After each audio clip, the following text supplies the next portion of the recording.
Hi, I'm Ben Greenfield, And I'm Ari Mizell. and I have twin boys. I too have twin boys.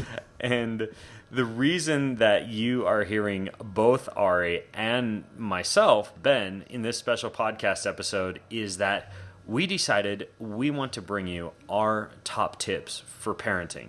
Because I specialize in things like fitness and sports nutrition and some health concepts. And Ari, you also specialize in this stuff. And also, what's kind of your gig? Yeah, I think that my real wheelhouse is productivity, right? And so, in addition to my twin boys, I have another son as well. So, 3 boys originally under the age of 1.5. So, productivity is my obsession, and I believe that health is a big part of that. So, we really kind of meshed our knowledge together to create something special here. Yeah, so we're going to give you in today's podcast episode our top 10 tips for raising healthy and smart and successful kids.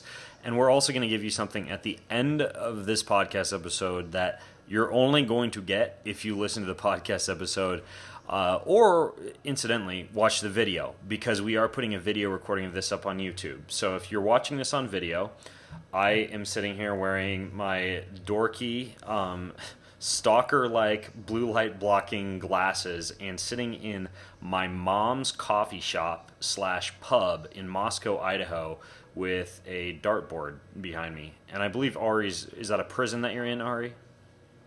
Yeah, prison or my lab or my gym, it depends whose perspective you take. The people who work out here with me might call it a prison. Awesome. So you may want to check this one out on YouTube. And of course, I've got my teeny tiny Pellegrino that I'm drinking, which is quite appropriate because we're going to be talking about teeny tiny people today. So what we're going to do is kind of go back and forth. We're going to tag team this. I'm going to give you my top 5 tips, and Ari's going to give you his top 5 tips, and we're just going to try and make this stuff super practical for you. And like I mentioned, at the end, we're going to give you guys something kind of special. And of course, whether you are listening to this on Ari's podcast or on my podcast, we will make sure to put lots of resources for you in the show notes at our respective websites, bengreenfieldfitness.com or lessdoing.com, which is Ari's website. So that being said, Ari, do you want to go ahead and jump in with your first tip for raising healthy, smart, and successful kids? Absolutely. Thank you, Ben. So my first one, we're going to kind of run the gamut here. We cover so many different topics, but I think that both of us have chosen sort of a good variety. So my very first one is about magnesium flake baths, basically. So a lot of people probably listening to our podcast are very familiar with Epsom salts and magnesium chloride, but you can actually get magnesium flakes, which are a little more expensive, but it's a much purer form of magnesium. And what I like to do is when I either give my sons baths or take baths with them is I really like to put in a whole bunch of these magnesium flakes. And it's very, very calming. It's a very soothing experience. Just like you use Epsom salts to deal with muscle aches and soreness, it actually helps to infuse magnesium basically through the skin into your bodies and that of your children. And a lot of people are magnesium deficient. It's one of those nutrients that people tend to really not get enough of. So as a nighttime bath routine, having a sort of envelopment of magnesium seems to work really, really well for helping kids calm down and also to help with any, not completely, but help at least a little bit with any possible magnesium deficiencies. That's really interesting. I've used magnesium flake baths myself as an athlete, like post-workout, post-long run, post-hard weight training session. I have never once in my life, or in the 6 years of my children's life, given them a magnesium flake bath. So you found that this actually helps your kids to sleep? Do you primarily do it at night, or? Yeah, exactly. At night, and it's noticeable. It really is noticeable because there's a lot of time. First of all, and I'm sure you know this, but you really have to use a lot of Epsom salts with it. Like a bag that is 6. It's like 1 cup per gallon. So you might end up using a pretty big bag. So when you put the right amount in, I do find it really does act as a calming experience. In fact, Ben, my son Ben, who is 2.5. I love how you named your son after me, by the way. Well, yes, of course. I changed it once we started doing this together. I'm flattered. So what I really do notice, like when sometimes you get in the bath and he plays around, thrashes around, which is fine in itself. But when we do these like really good magnesium soaks, he'll just lie on me and just relax, and it's just a nice experience. But one thing I learned from you, which was that you really don't absorb the magnesium above 102 degrees, you say? Or 104, it's between 103 and 105. Basically, when you touch it and it's uncomfortably hot, you're not going to absorb the magnesium chloride. Right. And you wouldn't want to, and just generally, you wouldn't really want to put your kids in a You wouldn't bath want to that's toss a hot child into that environment anyways. Right. Exactly. And just for like a sort of a reference point, most hot tubs max out at 104 degrees, and it's pretty hot. So anyway, that's my first one. Cool. I like it. And the fact that you take a bath with your kids is really interesting because it relates to the first tip that I wanted to give folks. And that is that my kids, or I make it a point with my kids to roughhouse and wrestle with them several times per week. And it's really interesting. The research that's been done on this is you get this release of brain-derived neurotrophic factor, or BDNF, the same thing that gets released like when humans, kids are humans too, I guess, when adults go for a run or something like that. This increases neuronal growth. But they've done studies on roughhousing and found that rough and tumble play does the same thing in kids, both boys and girls. And then, of course, this made me think of this when you talked about taking a bath with your kids. Oxytocin is this other hormone that gets released. It's the bonding hormone that brings you closer to your kids. You also get that. So you get this 1-2 hormone combo when you wrestle and roughhouse with your kids. And we have all sorts of ways that we do it. So, for example, one of the things that I'll do is I'll cut a workout short. So I'll cut a workout short by anything from 5 to 15 minutes, take the kids out in the front lawn and tell them that their job is to try and knock me down. And then I get into all these different positions, isometric squats, isometric lunges, and I have the boys basically run at me and try and take me down. I've got another one where I get down into like a low push-up position on the ground and have them get on top of me, and they have to just hold me down. We've got another one where we play, zombie, where I chase them around the house, and I'm wearing a giant blanket over my head and basically trying to grab them and hunt them down. But we fight a lot. We also, and I'll try and find some links for folks to put them in the show notes. We also have Thai kickboxing gear. So all of us have the special shorts that you kind of pull up above your belly button and the special gloves. And we do Thai kickboxing. We each get in a corner. Mom does the ding, ding, ding, rings the bell, and we all go at each other. And what research has shown is it doesn't make kids more violent. No, quite the opposite. Yeah, it teaches social skills. It teaches them the difference between play and aggression. It teaches them about kind of hostility versus kindness. It teaches them how to play by the rules. It teaches them how to deal with things like pain and discomfort, because they are going to experience that a little bit.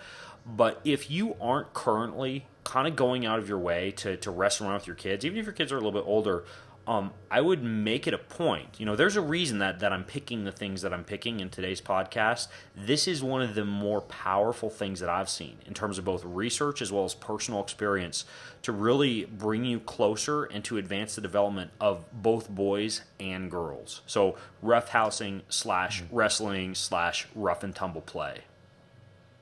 And so I want to just add to that too. It's interesting about the oxytocin issue or connection, because there's a study that I think I shared this with you, but I don't remember, recently that came out that said that fathers who are very involved in childcare, it actually rewires our brains to be more receptive to oxytocin, which is really interesting. So it almost makes us more maternal in some ways. Yep. But, there's nothing wrong with being receptive to oxytocin. So Yeah. it's the cuddle hormone, basically. Yep, exactly. And incidentally, we are also in the process of hanging a punching bag in the gym as well. So we're gonna add that component in. Again, all meant not to make the kids more aggressive, but to instead teach them how to deal with other people in physically responsible ways, and help them to almost like release pent-up energy and aggression. So. And quite honestly, to learn healthy limits, actually. Exactly. Because you really, in that situation, you really do learn the difference between playing around and hurting, So, and how hard you can hit things before your wrist breaks. Yeah, exactly. So my next one is about sleep, actually. So we have, you don't want to have white noise machines running all night long. I know that's a very common thing. And the issue with that is that just as Ben was just talking about BDNF, that brain-derived neurotrophic factor, white noise raises that as well for babies, and you actually don't want that when babies are sleeping. Really? Yeah. So basically, it supposedly, and I don't know how much faith I can put in this, but apparently it can lead to a lowering of IQ later in life. So you mean excessive BDNF while a child is asleep from playing like these wind noises and whale noises and stuff like that? That's what you're talking about? Well, no. So not the wind noises and the whale noises, actually. It's more the white noise. Okay. Because it's so, the white noise is almost like confusing. You really can't pinpoint a sound. Yeah, so... because, by the way, if whale noises or wind noises cause people to lose intelligence, then the whole country, the whole world would be like in a no one deficit. can go camping anymore. Exactly. So, but of course, especially with twins, you do have to try to mitigate one waking up the other as much as possible, or a dog barking or dropping it. Like it's an issue, and otherwise, if they're waking up all night long, you're never going to sleep, and that's a whole other issue. So we found there's only one company that I found that makes this actually, but it is a noise activated noise machine, and it does the white noise, but it can do ocean sounds and it can do rain, and I find the rain to be the most soothing personally, and to them. So what do you mean it's noise activated? Like it's only going to play when they're rolling around in their beds and stuff like that, or? Exactly. So basically, if one of them starts to like rouse a little bit or roll around or yelp, basically it turns on, and I had it set the lowest timer, which was 15 minutes. So basically, I felt very comfortable with that. It's very effective. They kind of like makes the noise, it turns on, and it soothes them back to sleep, but it's not running all night long. Interesting. So so that's sort of like a little bit of a tech hack, I think, that has really, really helped. Because again, you really don't want it running all night long. It's just not ideal for their brain development, for overstimulation, and also they can get used to it. Basically. What about adults? Do you think that adults should not be listening to white noise all night long?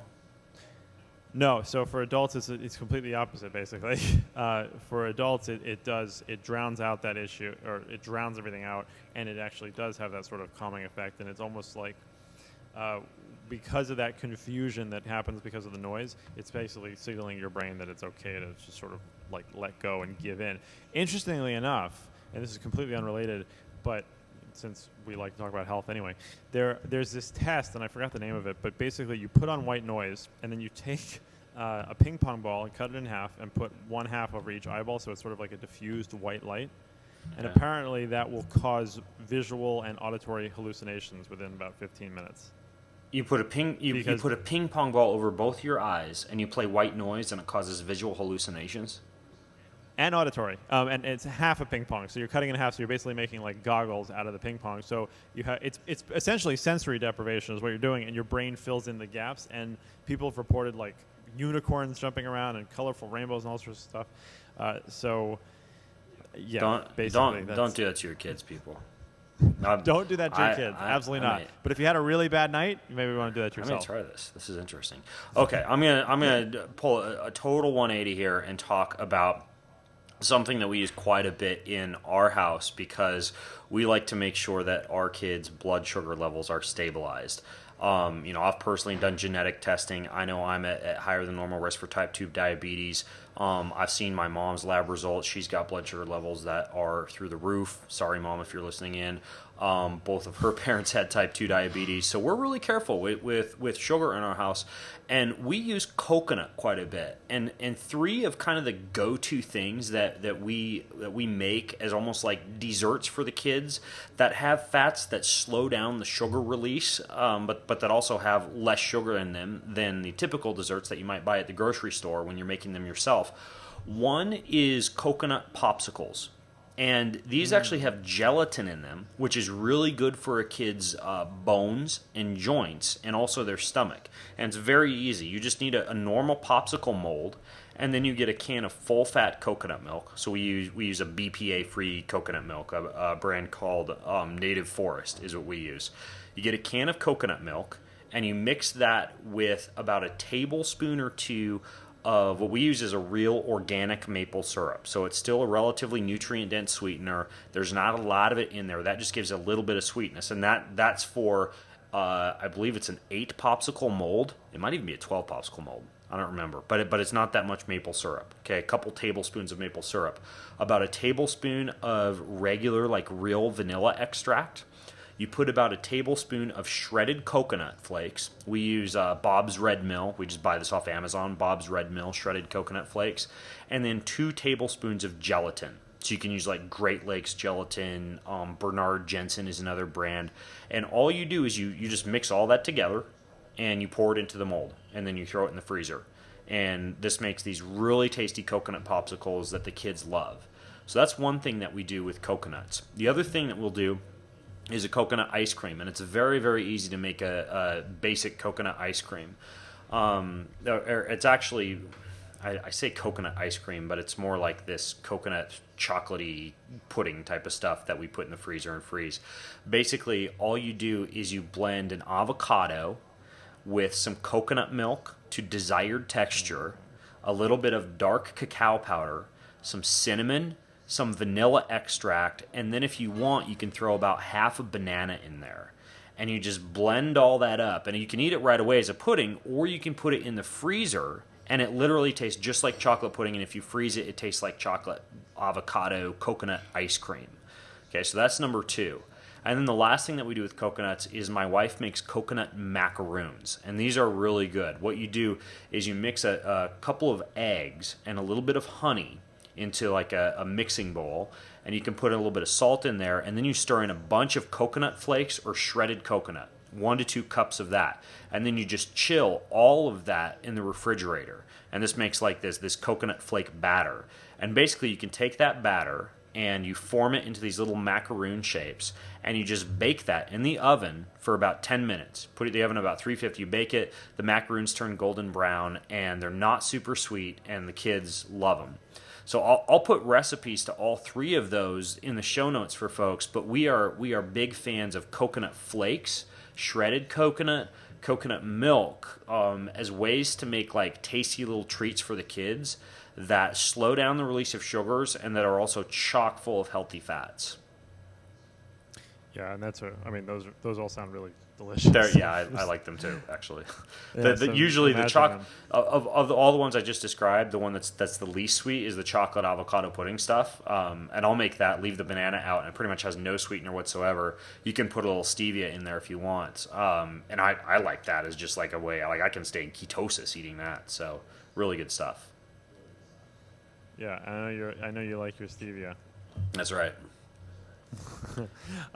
Okay, well, so mine is my next one is actually a food one also, and it's sort of similar, but again, I have to go with a gadget sometimes. So there is a frozen banana ice cream making machine. It's a very specific thing, and we'll have a link to that in all the resources, of course. But it's almost like it looks like a very small meat grinder, basically. Really? And yeah, so what you do is you freeze bananas, right? And that is, and you then peel them first, right? Yes, please peel them first. I made that mistake twice. So I don't know how I did it twice after learning for the first time how ridiculous it is. But so you tap frozen bananas, and usually what we'll do is I'll just buy a bunch, and you have like a dozen frozen in the freezer. And then this thing it's pretty hardcore. It's like it's a plastic thing, but you basically, it looks like a juice press almost, and you're pushing the banana down to it, and it really grinds it onto a very smooth, almost frozen yogurt-like texture. And if nothing else, that could be it. That's one ingredient banana ice cream, and you're done. And what's this thing called that you're using? Like, is it like a specific brand, or is it just called a banana ice cream maker? It's called I'm going to have the links. Okay. We'll put it in the show notes because I'm blanking on the name. Okay. But it's a specific one that... Oh, it's called Yonanas. That's what it is. Yonanas. Okay. Yonanas. So what it does, obviously, so it makes the frozen banana, but then that is sort of the base for everything. So you can mix in whatever you want, including dark cacao nibs, for instance. You could put some coconut in there. What we actually do a lot is we'll put some sort of greens in there. So spinach surprisingly goes really well with banana. They cancel each other out in an odd way, and it's really delicious. It sounds kind of horrible when you describe it. The spinach banana. I'm surprised to hear you say that. It's really good. because I don't know, it really tastes good. But you can throw in the cinnamon. I feel like you can put a lot of the stuff in there that you may want to sort of sneak into a kid's diet. Yeah. Or not sneak in, but just give it to them in like a subtle way. I think the cool thing about bananas is kind of like coconuts. They offer this creamy like texture, which Right. can really I'm joking, but when I say it sounds horrible with the spinach, because I could actually see it giving it like a creamy kind of sweet taste that a kid might like. Yeah. Well, but so then the other thing that you can do with it, and this is sort of going a little bit deeper on the nutrition scale, but if you want to, and I don't necessarily think that this is for kids, you could try it, but using green bananas, and then you basically get sort of like a resistant starch ice cream. Interesting. Which so whenever I use and bananas a child in my with horrible smoothies, gas. well, yeah, maybe, Maybe. Whenever I use bananas in my smoothies, I almost always use a green banana for that resistant starch and a little bit less sugar. Right. But it's something that you could try if you were worried about digestive issues. Although, if you follow our tips, your kids shouldn't have too many digestive issues anyway. Yeah, exactly. Okay, cool. So, Yonanas. Cool. I like it. All right, so here's my next tip. I really purchase my kids a lot of books. I personally purchase a lot of books. I see them as very valuable investments in my mind and my body and my life. When I read a book on parenting, a lot of times as I'm taking notes as I'm reading that book, and a perfect example is a very good recent book that I read called Mindful Parenting. And when I read Mindful Parenting, it gave a suggestion in that book. I think during the course of me reading that book, I came across 10 different books that you could get a child that will help them become more mindful, that will help them to meditate, help them to breathe deeply, help them to engage in gratefulness practices, and help them to do all these things that I freaking wish my parents had taught me. When it comes to, these are the things that help people to live longer, that help people to de-stress. And frankly, you don't have to wait until you're 30 years old and have a stress attack or a panic attack to realize that mindfulness and meditation and deep breathing is actually good for you. So the problem, though, is that whenever I come across a bunch of books, and I also homeschool my kids, so I've always got these different curriculums that I'm ordering for them, it's a little bit time-consuming for me to go and find good deals on books. So one thing that I do is I've actually outsourced book buying. So I have a virtual assistant, and in my case, I hired a virtual assistant off of Craigslist, but you can also get virtual assistants on all sorts of different websites. You know, I know you talk about them quite a bit in your book, Ari, and on your podcast. And when it comes to productivity, you talk about Fancy Hands and what Zirtual and Fancy Hands. Zirtual is another one. And so what I do is I'll send my VA a list of like 10 books, and I'll say, find the best deal on these books. I don't care if they're used or they're new, and have them sent to my house by X date. And I outsource mowing my lawn so that I can do the things that I'm good at because I'm crappy at mowing the lawn. So I outsource that, and I outsource, people mailing my mail at the post office and all these things. But book buying for my kids, that's turned out, oddly enough, to be something that has been really, really nice because I'll read a book like this, come up with 10 books for my kids, send them off via email, and immediately they just start to roll in via the mail at a really, really good price. And interestingly, kudos to Ari because I learned about this from Ari actually. This new app, this Fetch app. I was hoping you'd mention that. and you told me about this. And it's this app that you can download to your phone. It's called Fetch. And what happens is you can just take a picture of something that you want to buy, or just type in a quick description of something that you want to buy, and somebody finds the best price on it, and it gets sent to your house, and the app is free. And they're like, you don't pay anything. I don't know how they make money exactly off of it. But anyways, outsourcing the purchasing of books specifically is something that I do quite a bit with my kids. And we have tons of books, and I don't mind. I would rather my kids have tons of books than tons of toys. And we're constantly reading them. And I'm not spending all my time looking for a good price on books. And books are one of those things where you can get a huge range of pricing with books. You get like a slightly used book that has no signs of wear and tear, except like there's a corner off of one page, and it's a quarter of the price of the brand new. Like, it's really kind of crazy, the range that you see with books. So, yeah, if you got somebody working on that for you, that's great. Well, okay, so my next two are going to be productivity-based. But so the first one is Amazon Subscribe and Save. Nice. So a lot of people are not familiar with this service because Amazon doesn't market it particularly well. But essentially with Amazon Subscribe and Save, you can subscribe to any non-perishable item that Amazon stocks in its warehouses. And you pick how often you want it and how many units you want to come.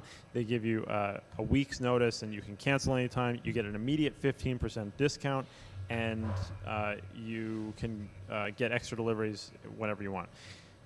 So what can you subscribe to?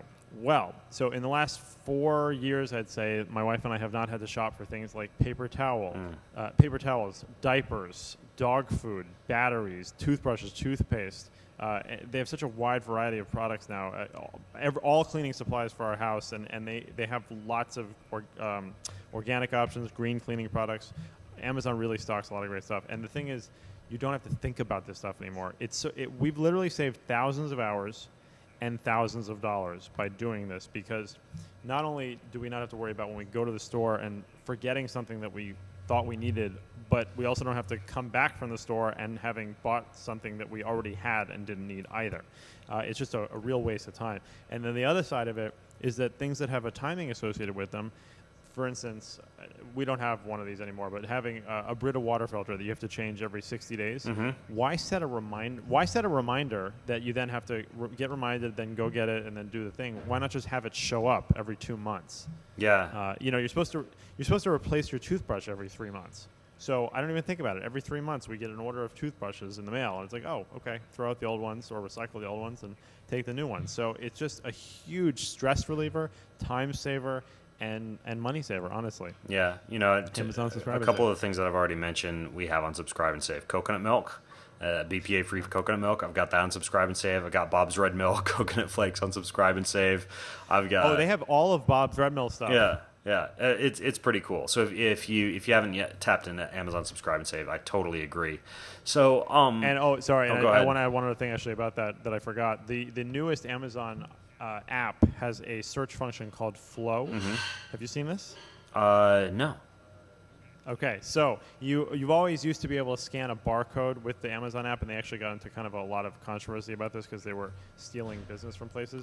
But with the Flow app, you pull it up and you use the camera to look at something, and it has all these blue dots, and it basically recognizes the product, whether it's a Thomas the Train toy or a book or whatever it is, and you literally just go like boom, boom, boom, boom, and it makes a whole shopping list based on that, and then holy cow, usually it's a better price than Amazon, and then you can just go add them all to your cart. It's really cool. Nice. I like it. Amazon Flow. Cool. Yep. All right, so my next tip is about essential oils. And the reason that I want to talk about essential oils, and this is a perfect illustration. I was over at one of my friend's houses a couple of weeks ago, and on his kitchen counter was this giant plastic box that was full of drugs. Ibuprofen, Advil, Pepto-Bismol, freaking like kids Tylenol, adult Tylenol, antihistamines, like you name it. And I don't know how many Americans have a similar medicine cabinet or box in their closet or in their home or maybe on their kitchen counter, but it's shocking what's going on when it comes to kids' guts, kids' livers, kids' immune systems, and everything else that happens when you're dumping these drugs, and of course things like antibiotics, etc. as well, which completely turn a child's gut and an adult's gut into a floral wasteland. So one thing that I really tapped into, and I actually came down with a staph infection a couple of years ago. I did a triathlon out in the wilderness. I got some cuts. It got infected at the gym a few days later, and I got this nasty MRSA staph infection. And I didn't want to go on these big gun antibiotics necessary to knock it out because I knew what that was going to do to my gut. I also wanted to make sure that I protected my kids and protected my family because it is a fairly it's something that your kids can catch. It's kind of nasty, but like it's skin to skin contact, that type of thing. MRSA can spread. So what I did was I started to research essential oils. And initially, what I did in our home back then was to kill off MRSA and to kill off staph. I bought a cold air diffuser. And in that cold air diffuser, I put these special botanical blends. So I used oil of oregano, and then I used an antifungal blend and an antibacterial blend of essential oils. And I'll put a link in the show notes to kind of like the story of exactly what I used. And I ended up, I'm not part of this multi-level marketing company, but there's this company called Be Young Essential Oils, and they sell these different blends that are very, very good for addressing certain sicknesses, certain illnesses, certain bacteria, certain fungus, mold, etc.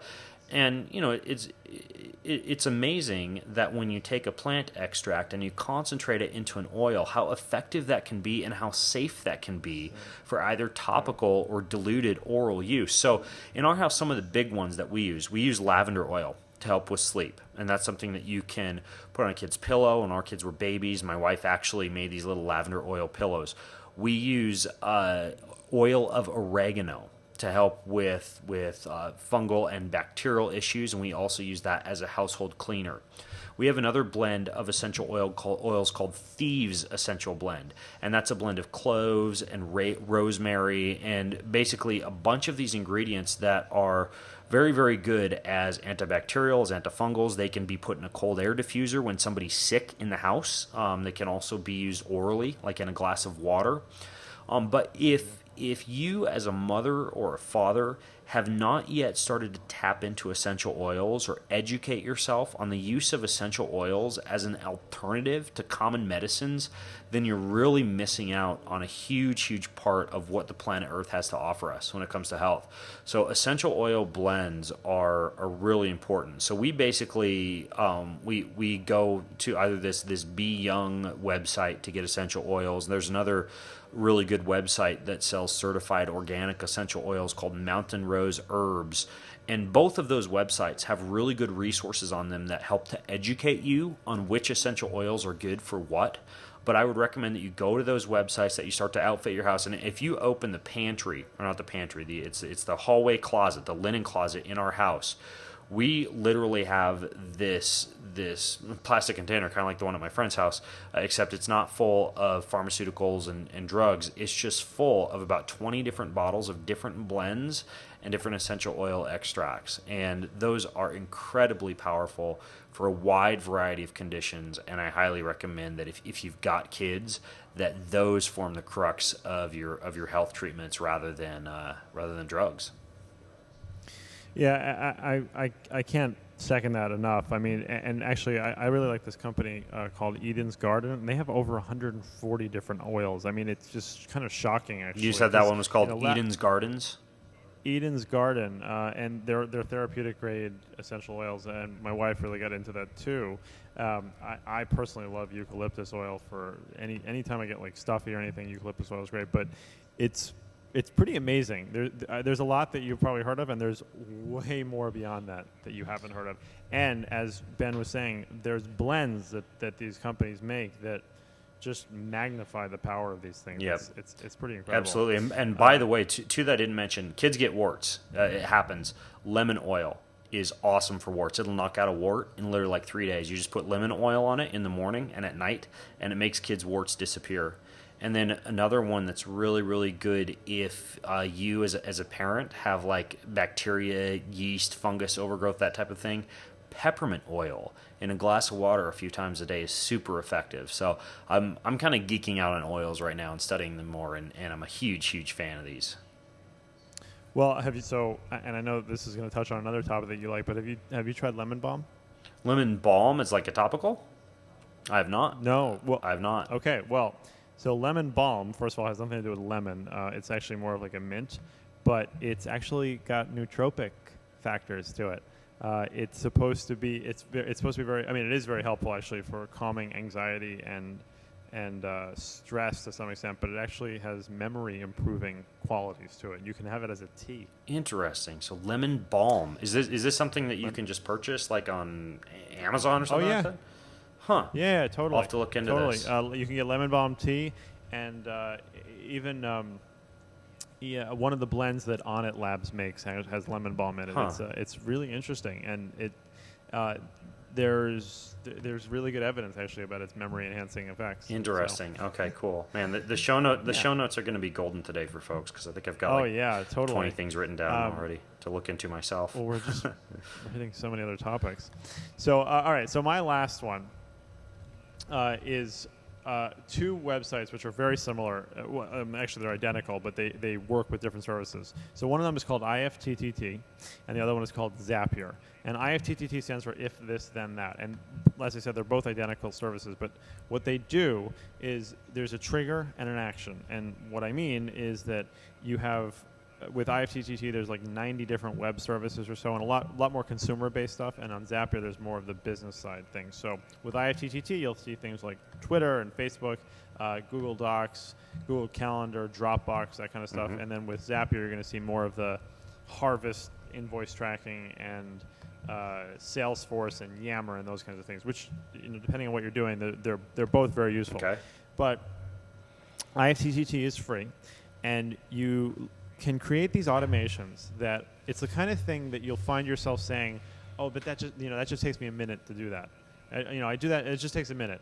But that's the problem, is that not only do you do that probably 50 times a day, and those minutes really do add up, but just like when you have a stoppage of traffic on the highway, 1 minute of stoppage of traffic on average takes 40 minutes to have traffic flow return to normal. Mm-hmm. If you take a minute to stop doing what you're doing, that high-level thing that you really should be doing, it takes about 20 minutes to get back into the flow of what you were doing. So there's a huge opportunity cost there. Okay. And, of course, when you're taking care of 2 kids and you're going crazy with all sorts of things and you have a lot of stuff going on in your life, the more that you can automate, the better. So things as simple, as I said, as like if you post something on Twitter, then it can automatically post it on Facebook. That's a very, very basic one.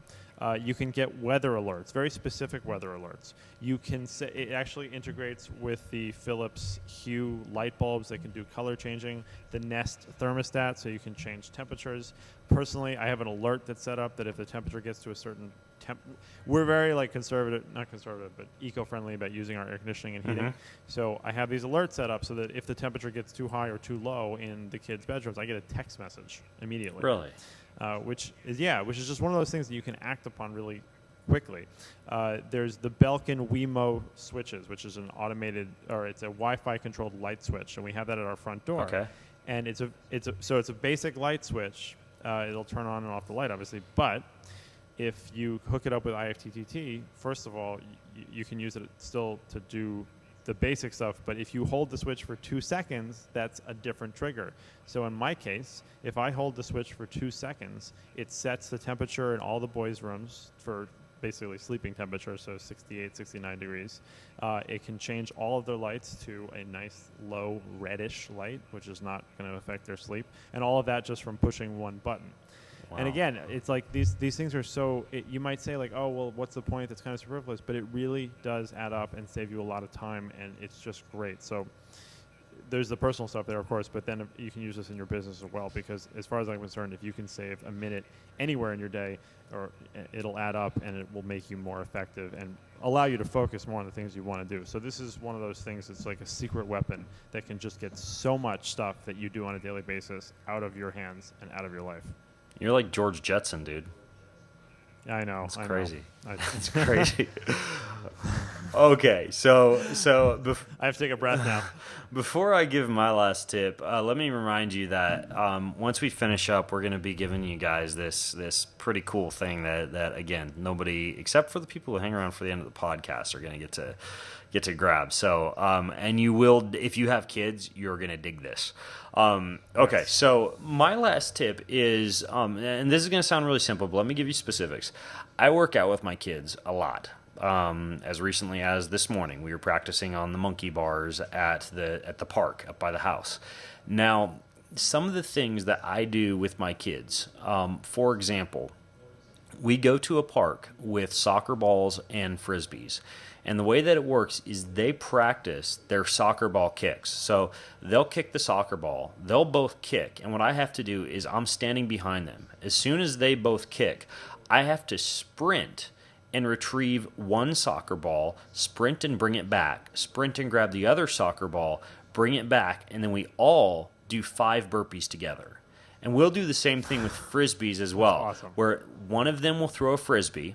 I got to run and try and get to the frisbee before it lands, and then I run and bring back the frisbee, and then we all have to do 5 squats. So we'll play, it's basically like fetch with a dog, except dad is the dog. And then we just throw in these special bodyweight exercises. So I get a really good workout, and they get to practice their soccer skills and their frisbee skills. We've got this other one that we do where when we're traveling and we're at a hotel pool, what my wife and I will do is we'll do hypoxic sets, we'll do kick sets and underwater sets with the kids riding on our backs. So it's like weighted training in a pool because hotel pools are short, they're crappy, they're no good for lap swimming. But this adds in an element that's really hard. So what we'll do is this hypoxic set where we'll swim underwater with the kids riding on our back, like, Daddy and Mommy Turtle or Daddy and Mommy Whale.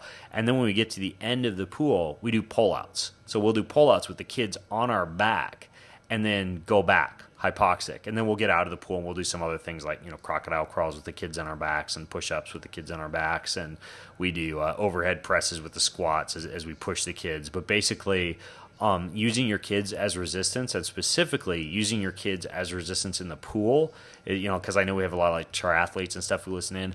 That's another really, really good one. And again, all this stuff also similar to roughhousing increases oxytocin and brain-derived neurotrophic factor and things like that.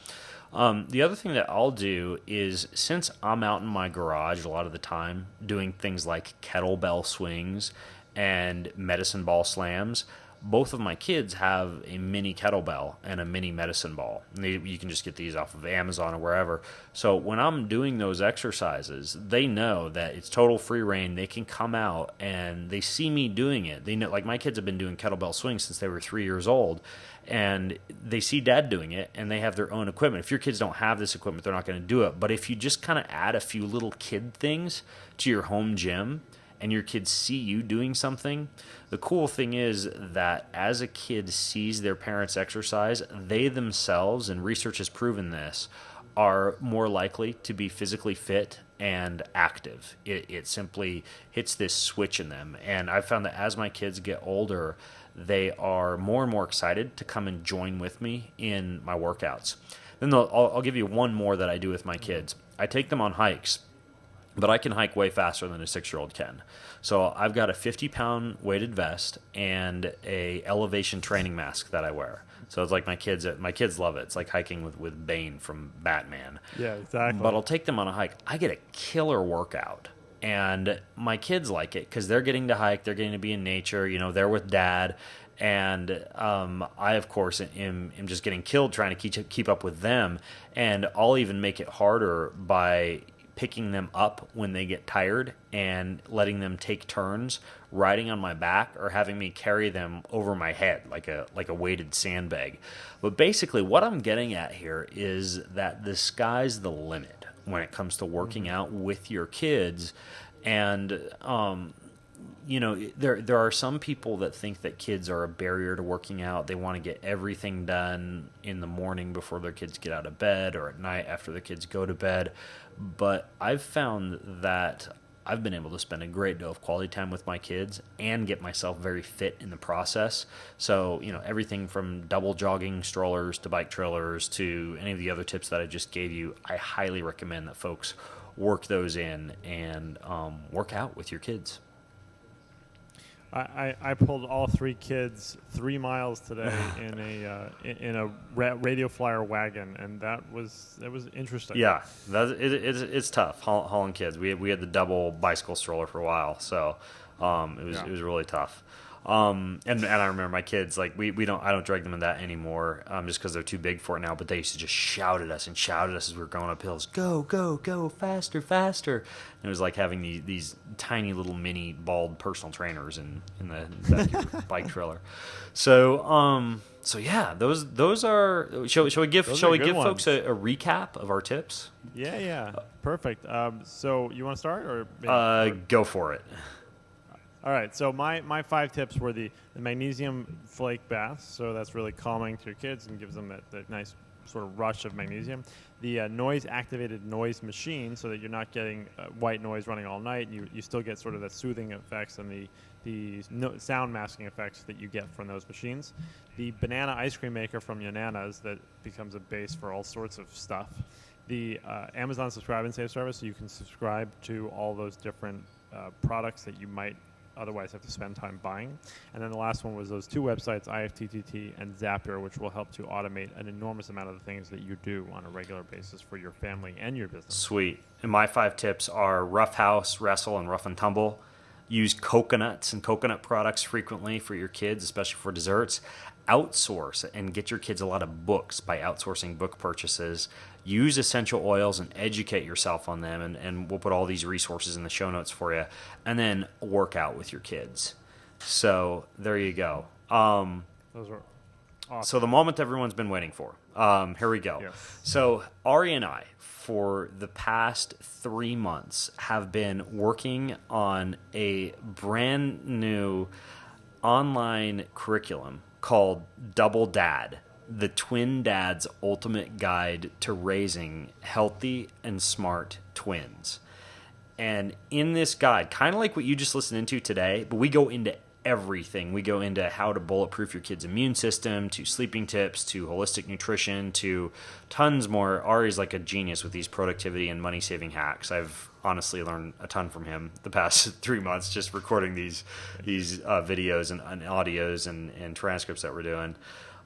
Creating socially enhanced children, like pregnancy tips. We go into everything. Like it's pretty much the most comprehensive course that a dad could ever have access. Well, any parent could use this. We're calling it the Twin Dad's Ultimate Guide to Raising Healthy, Smart, and Successful Kids, frankly, because we want to differentiate it from all the other parenting products that are out there. But it's called Double Dads, and it's a Udemy course. Ari, you introduced me to Udemy. Yeah, so I've had all my courses on Udemy for a while now, and it's a really great online learning platform. And it's a great platform. It's self-paced. You can, once you have access to it, you can access it forever, and you can go through it as you want. You can download. So what we've done is we have the videos of us talking about all this stuff. Then we have just audio, and then we actually have the transcripts in PDFs of all the things that we talked about. And every lesson has the resources that we talked about. I think we've got a total of 29 lectures. There's several hours. We put a lot into this, and we've been, as Ben said, we've been working on this for 3 months. And also, this is not obviously just for people with twins. It's also not just for people who have kids. It's people who are thinking about kids or are around kids or grandparents or aunts and uncles and singles, multiples. We just happen to both have twins. Here's the deal. First of all, if you're listening or you're watching this on YouTube, your code that you can use first of all, it's not an expensive course. It's $49. We're giving you guys a $10 discount code that you can use on it, and the discount code that you can use over at udemy.com. That's UDEMY. Udemy.com/doubledads. Udemy.com/doubledads. Your coupon code is podcast VIP. And if you use code podcast VIP, you get that entire course for $39, and it really is. We spat out all the knowledge that we've accumulated, that both of us have accumulated, trying to basically get our kids as healthy and smart and as successful as possible. And I don't know about you, Ari. I'm actually pretty dang proud of the course. I think it turned out really well. So I am very proud of it. As I said, we put a lot of time into this, and we covered a lot, including pregnancy and how to make them smarter and socially enhanced and fitness for them and fitness for you and productivity. We covered a lot. Yeah, and we sat down this afternoon to record this for you because it just went live this morning. So this course literally just launched. So you're gonna dig it. Check it out at udemy.com/doubledads. If you're listening to this episode on my bengreenfieldfitness.com website or on arislessdoing.com website, we are also going to have some handy dandy show notes for you for the stuff that we went over today, which is kind of new stuff. A little bit of it we covered in the course, and a lot of this stuff is new, so it's almost like a little bonus episode for the course. So, so that being said, I think that's about everything we wanted to cover. Did we get it all, Ari? Yeah, absolutely. So, check out the course. We'd love to hear feedback, and you can. And that's another thing, by the way. Once you get into the course, it has its own sort of built-in question and answer thing. So, if there's questions that specifically come up on a specific video or a specific lesson that we talk about, you can actually ask it right there, and one of us will probably get in there and answer you personally. Yeah. So, it's a really great value, and I think that it's the kind of thing that you could probably share with anybody who wants to help. Sweet. Do better with their kids. Yeah. So check it out. udemy.com/doubledads, code podcast VIP. And you can thank us when your kids are 30 years old and you can retire because they're so successful and healthy. So Absolutely. There you go. All right. So, Ben, I just want to say it was really fun making the course with you. So I hope people like it. You get all teary-eyed now. Oh, cool. Yeah, it was fun too, Ari. So, and Ari and I even recorded a special video for you when we got together in Toronto a couple weeks ago. So you get to see both of us in the same place. So exactly. So there you go. With steel drum music in the background. With steel drum music in the background. That's right, because we were in like a mall and a band was playing, but we still banged it out. So. That's right. So thanks for listening, folks, and best of luck with you and your kids. Take care.